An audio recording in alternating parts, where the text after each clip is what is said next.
Nous allons voir à présent comment enregistrer maintenant votre écran. Pour enregistrer votre écran, vous pouvez le faire de deux façons.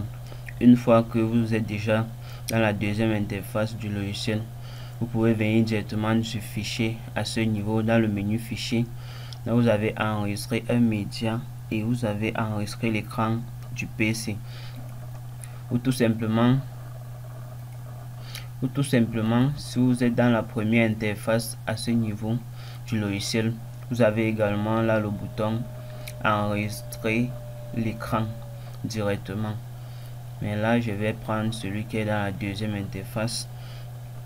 Si là, je clique sur le menu fichier, je m'en vais là enregistrer un média, enregistrer l'écran du PC, je clique dessus. Là, ça m'ouvre directement la fenêtre d'enregistrement de ma machine. Vous voyez que lorsque je suis en train de parler, le microphone de ma machine est déjà actif. Ça veut dire qu'il est actif puisqu'il comprend déjà les différents sons externes de la machine. Ça là, c'est pour le haut-parleur. Donc tout ça, c'est pour le haut-parleur. Ça, c'est le haut-parleur, c'est interne de la machine. Donc tout ce que vous allez mettre comme musique, vidéo dans votre machine, ça va réagir plutôt sur celui-ci. Ça, c'est le microphone en externe. Et ça, c'est le bouton pour lancer l'enregistrement. Une fois que vous lancez donc l'enregistrement de votre écran, il y a ce cadre avec les bordures blanches qui apparaît. Là, vous voyez que ça apparaît, ça prend même avec la barre des tâches. Et si je veux que ma barre des tâches ne soit pas capturée en vidéo, je viens sur le coin inférieur à ce niveau, je clique, je monte tout simplement pour masquer ma barre des tâches pour qu'elle ne soit pas visible dans la vidéo d'enregistrement. Et là, à ce niveau, ça prend déjà la résolution par défaut de mon écran. Si nous partons maintenant dans les paramètres supplémentaires à ce niveau, là je clique sur paramètres. Là vous avez le dossier d'enregistrement par défaut de la capture vidéo de votre machine. Vous pouvez cliquer ici pour choisir un autre emplacement si vous le voulez.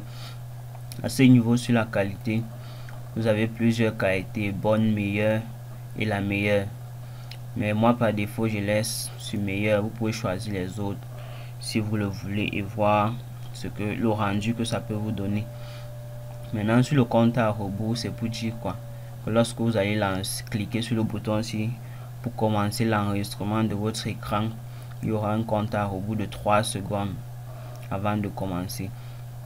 Au niveau de la minuterie de l'enregistrement, si vous cochez cette case, c'est pour dire que votre enregistrement va s'arrêter après 23h59. Donc après un jour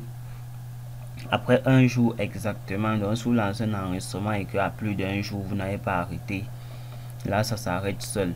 Mais par défaut, de vous à moi, ou même vous savez que vous ne pouvez pas faire un enregistrement de 24 heures du temps sur la machine.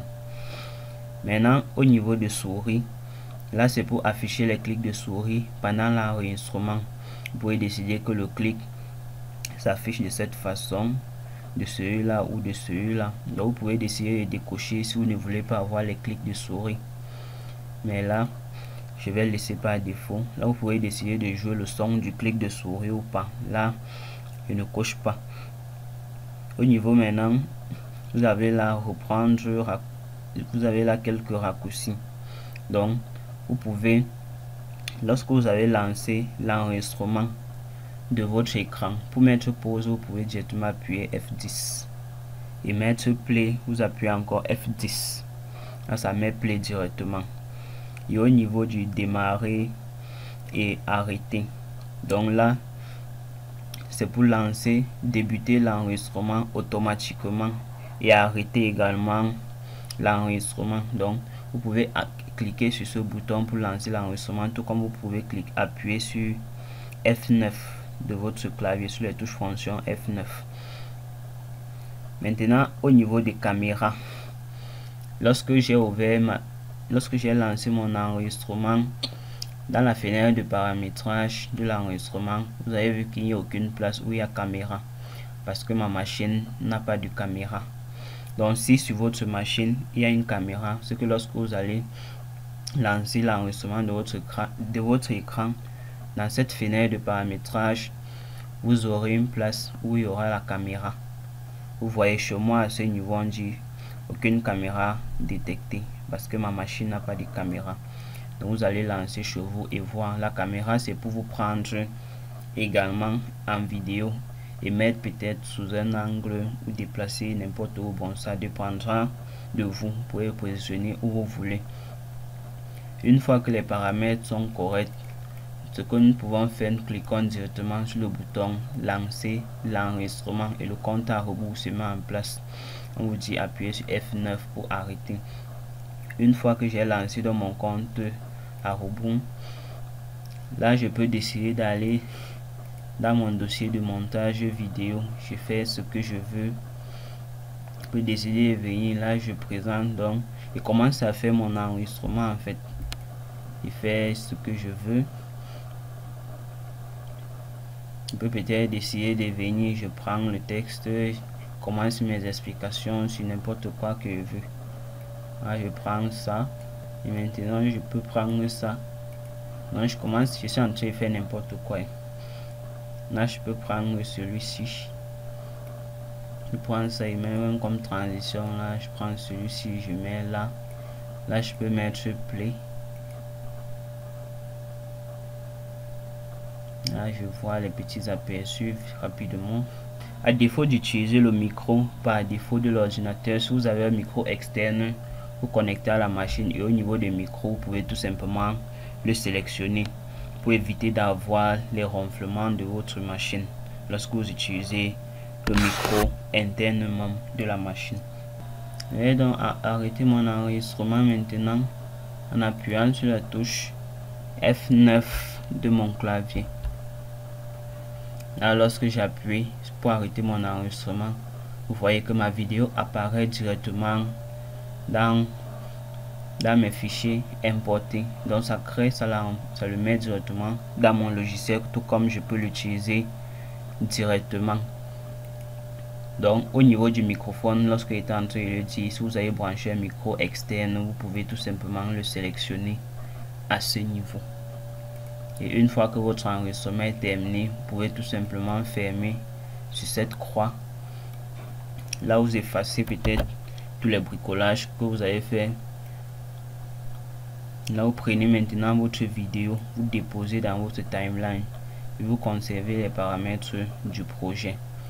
Maintenant là nous pouvons observer un peu pour arrêter. Une fois que j'ai lancé dans mon compte à rebours, là je peux décider d'aller dans mon dossier de montage vidéo. Je fais ce que je veux. Je peux décider de venir là, je présente donc et commence à faire mon enregistrement en fait.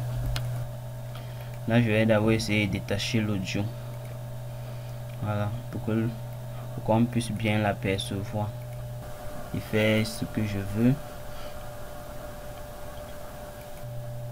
Et maintenant, lorsque vous avez fini de faire votre enregistrement, vous pouvez apporter quelques ajustements, quelques modifications pour que votre enregistrement soit parfait, parce qu'il peut arriver qu'il y ait des erreurs lors de l'enregistrement, soit des bégaiements, soit des erreurs.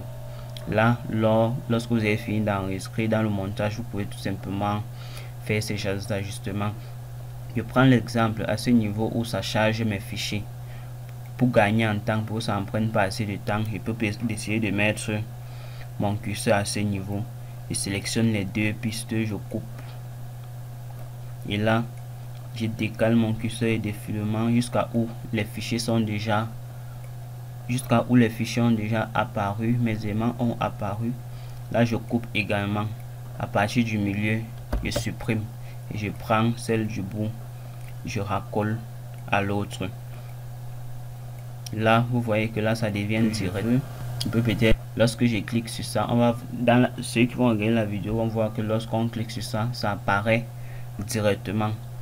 Si ce temps de chargement dure beaucoup, ça peut décourager au lecteur de continuer à regarder votre vidéo.